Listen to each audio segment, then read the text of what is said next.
کسی زمانے میں ایک قصاب تھا۔ وہ رات کے وقت جا کر جانور ذبح کیا کرتا تھا اور دن میں اپنی دکان پر گوشت بنا کر بیچا کرتا تھا۔ جب وہ جانور ذبح کرتا اس کے کپڑوں میں خون لگ جاتا، مگر وہ گھر آ کر خون آلود کپڑے بدل لیا کرتا تھا۔ ایک رات جب وہ واپس آ رہا تھا جانور کو ذبح کر کے، تو راستے میں ایک جگہ پر ایک آدمی شور مچاتا ہوا آیا اور اس نے اس قصاب کو پکڑ لیا۔ جب پکڑ لیا تو قصاب نے دیکھا کہ اس آدمی کے جسم سے خون بہہ رہا ہے۔ قصاب حیران ہوا، اتنے میں اس آدمی کی جان نکل گئی۔ قصاب نے دیکھا کہ اس آدمی کے جسم میں ایک چھری تھی جو کسی نے اس کو گھونپ دی تھی۔ اب جو قتل کرنے والا تھا وہ بھاگ گیا اور مقتول نے اندھیرے میں یہ سمجھا کہ اس قصاب نے مجھ کو قتل کیا ہے، اور اتنے میں وہ آدمی مر گیا اور لوگ ادھر اکٹھے ہوئے۔ اب لوگوں نے اس قصاب کو بھی دیکھا، مقتول کو بھی دیکھ لیا، قصاب کے کپڑوں میں جو خون لگا تھا وہ بھی دیکھا۔ لوگوں نے قصاب کو پکڑ لیا، تم نے اس آدمی کو قتل کیا ہے، اور قاضی کے پاس لے گئے۔ قصاب پر مقدمہ چلا، قاضی نے مقتول کو دیکھا اور لوگوں کی گواہیاں سنی اور قصاب پر قصاص کا حکم سنا دیا کہ جان کے بدلے جان اور اس آدمی کو پھانسی دی جائے گی۔ جب قصاب کو مجمع میں پھانسی کے لیے لایا گیا تو اس کی آنکھوں سے آنسو نکل رہے تھے، اور جو لانے والا پولیس آفیسر تھا اس نے کہا تم کیوں رو رہے ہو؟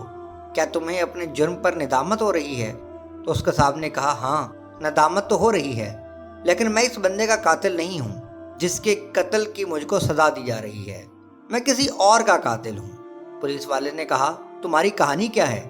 قصاب نے کہا میں بہت عرصہ پہلے کشتی چلاتا تھا، ایک بہت بڑا دریا تھا، دریا کے اس کنارے سے دوسرے کنارے تک لوگوں کو پہنچاتا تھا۔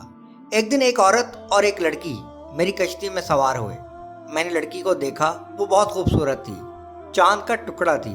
میرا دل لڑکی پر فریفتہ ہو گیا۔ میں نے لڑکی کو اشارے سے بات کی اور لڑکی نے بھی مجھ سے اشارے سے بات کی، یہاں تک کہ ہم میں ایک تعلق بن گیا۔ لڑکی نے کہا میں نکاح کے بغیر تمہارے پاس نہیں آ سکتی، لہذا تم کو مجھ سے محبت ہے تو میرے ماں باپ سے رشتے کی بات کرو۔ میں نے اس کے باپ سے رشتے کی بات کی تو اس نے کہا میری بیٹی خوبصورت ہے، نیک ہے، تمہارے پاس نہ علم ہے نہ کوئی نیکی ہے، تم میں بہت خامیاں ہیں، لہٰذا میں اپنی بچی کا رشتہ تم سے نہیں کر سکتا۔ میں بہت مایوس ہوا اور میرے 2 سال گزر گئے۔ ایک دن میں کشتی چلا رہا تھا، ایک عورت کشتی میں سوار ہوئی، اس کے ساتھ اس کا ایک بچہ بھی تھا۔ میں نے غور سے دیکھا تو وہی لڑکی تھی جس سے میں محبت کرتا تھا، جس کے پیار میں میں نے 2 سال غم میں گزار دیے۔ میں نے اس سے باتیں کرنا شروع کر دی۔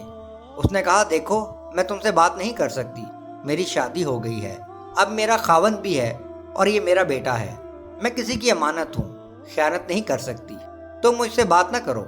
میں نے اس کو بہت باتوں سے مائل کرنا چاہا مگر وہ بت بن کر بیٹھی رہی، کوئی جواب نہ دیا۔ میرے دل میں گناہ کا خیال آیا اور میں نے اس سے کہا میرے قریب آؤ، مجھے اپنی خواہش پوری کرنے دو۔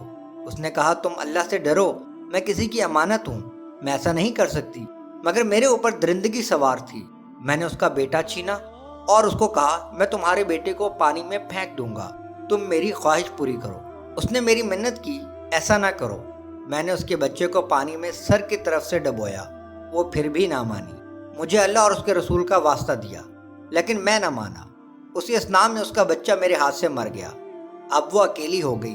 میں نے اس کو کہا اب بھی میری بات مان لو۔ اس نے کہا تم جو مرضی کر لو، میں اللہ تعالیٰ کا حکم نہیں توڑ سکتی۔ میرے اوپر درندگی سوار تھی اور میں ناکام ہو گیا، لیکن وہ لڑکی بہت روتی رہی اپنے بچے کے لیے۔ میں نے سوچا باہر جا کر یہ مجھ پر بچے کے قتل کا مقدمہ کرے گی، میں پھانسی لگ جاؤں گا، لہذا اس لڑکی کو بھی مار دو۔ میں نے اپنا گناہ چھپانے کے لیے لڑکی کو بھی مار کر پانی میں پھینک دیا۔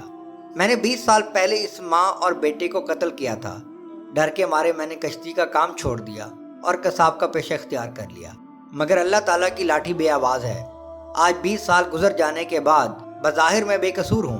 اس آدمی کو قتل میں نے نہیں کیا، مگر اس قتل کے بدلے میں اللہ تعالیٰ نے مجھے آج پھانسی کے تختے پر لا کھڑا کیا۔